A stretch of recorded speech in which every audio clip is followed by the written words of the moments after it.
બાંગ્લાદેશમાં તખ્તાપલટ વચ્ચે હવે આ મુસ્લિમ દેશમાં પણ રાતોરાત પીએમને પદ પરથી હટાવી દેવાયા। બાંગ્લાદેશ બાદ વધુ એક મુસ્લિમ દેશ રાજકીય સંકટનો સામનો કરી રહ્યો છે। બાંગ્લાદેશમાં તો પીએમ શેખ હસીના પીએમ પદ પરથી રાજીનામું આપી દેશ છોડીને જ ભાગી ગયા છે, પરંતુ આ દેશમાં તો રાષ્ટ્રપતિએ જ વડાપ્રધાનને બરતરફ કરી દીધા।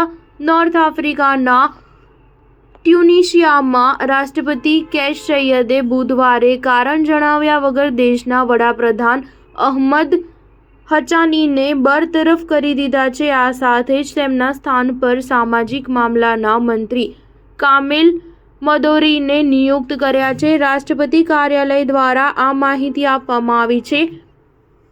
અહમદ હચાનીએ ગત વર્ષે 1 ઓગસ્ટના રોજ નજલા બૌડૈનનું સ્થાન લીધું હતું, પરંતુ તેમને પણ સૈયદે બરતરફ કરી દીધા હતા।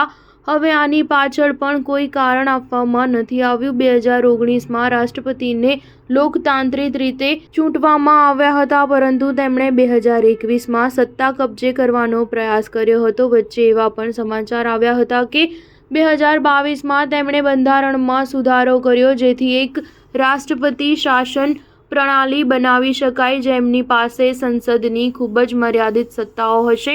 હવે 6 ઓક્ટોબરના રોજ યોજાનારી ચૂંટણીમાં વધુ એક કાર્યકાળની માંગ કરવામાં આવી રહી છે। ટ્યુનિશિયાના રાષ્ટ્રપતિ કૈસ સૈયદે ગત વર્ષે પણ એક વડાપ્રધાનને પદ પરથી હટાવી દીધા હતા। તેમને પણ કોઈ કારણ આપવામાં આવ્યું નહોતું।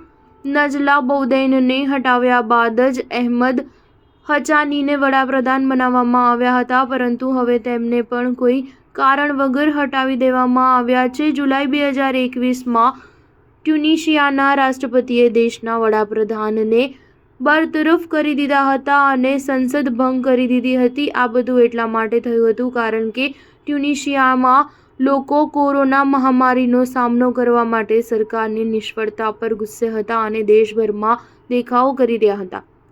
આ વિરોધ હિંસક બની ગયો। ટ્યુનિશિયાના લગભગ દરેક વિસ્તારમાં મોટી સંખ્યામાં દેખાવકારો રસ્તા પર ઉતરી આવ્યા હતા અને પોલીસ સાથે તેમની હિંસક અથડામણ થઈ હતી। સ્ટાર ન્યૂઝ 7 હંમેશા સચ્ચાઈની સાથે।